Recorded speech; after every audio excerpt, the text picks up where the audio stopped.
Let me begin by making just a thumbnail definition of the geopolitical context in which we all find ourselves, including America. And in my perspective, that geopolitical context is very much defined by two new global realities.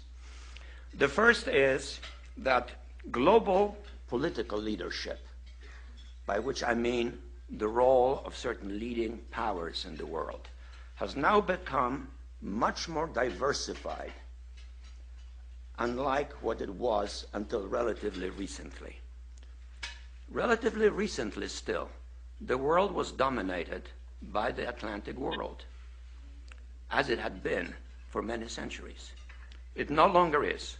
Today, the rise of the Far East has created a new but much more differentiated global leadership, one which in a nutshell involves, if one can hazard, an arbitrary list of the primary players in the world scene: the United States, clearly, maybe next to it, but maybe the European Union.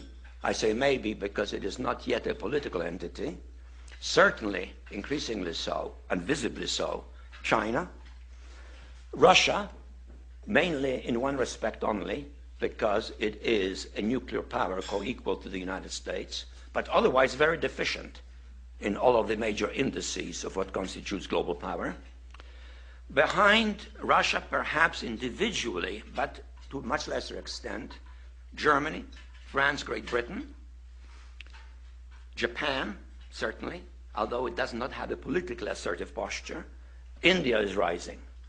And then in the background of that, we have the new entity of G20, a much more diversified global leadership, lacking internal unity, with many of its members in bilateral antagonisms. That makes the context much more complicated.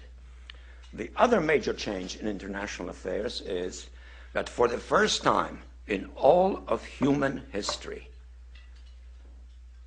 mankind is politically awakened. That's a total new reality. Total new reality. It has not been so for most of human history until the last 100 years. And in the course of the last 100 years, the whole world has become politically awakened.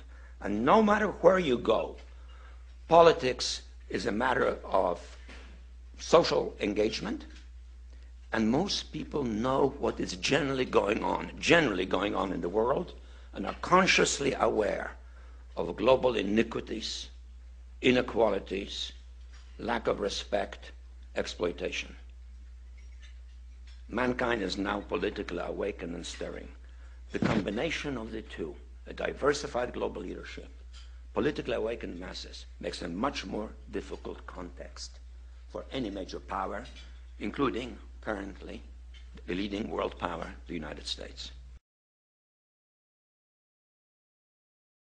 I really enjoyed your presentation, but I'm wondering, how would you rate the United Nations in helping solve some of the geopolitical problems we've had? Some people say they're not adding a lot of solutions, and some people even suggest we should have another organization internationally that can do the job that the United Nations should be doing.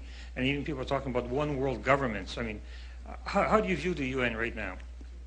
Well, there should be such an organization. The word should implies that there is a kind of moral imperative or need for it. But it doesn't exist. Why doesn't it exist? Because we don't have a situation in which there is a concentrated source of power that has universal reach. Not even America has that. So the United Nations functions well in areas in which it is possible to generate consensus. And that deals usually with elements pertaining to human suffering, or to well-being, or to health, for example, the Food Organization, the Health Organization, the relief agencies, or arbitration of conflicts of secondary importance, in which the international community can kind of endorse what the UN is doing. But the UN is not a world government. The UN, when it comes to politics, is based on a fiction, namely 190 states which are members, each of which is co-equal with the others, except for the 5 that have the veto right in the Security Council. So it is an organization which reflects the ongoing diversity of the world. And I think we have, as a consequence, we have to realize that real solutions to political problems, to political conflicts, come from those entities that have power and have the willingness or the ability to coalesce or get stymied in the process or even go into conflict. The UN can deal with areas regarding which there's a great deal of international consensus, like the ones I've mentioned. And that reality is going to continue for some time to come.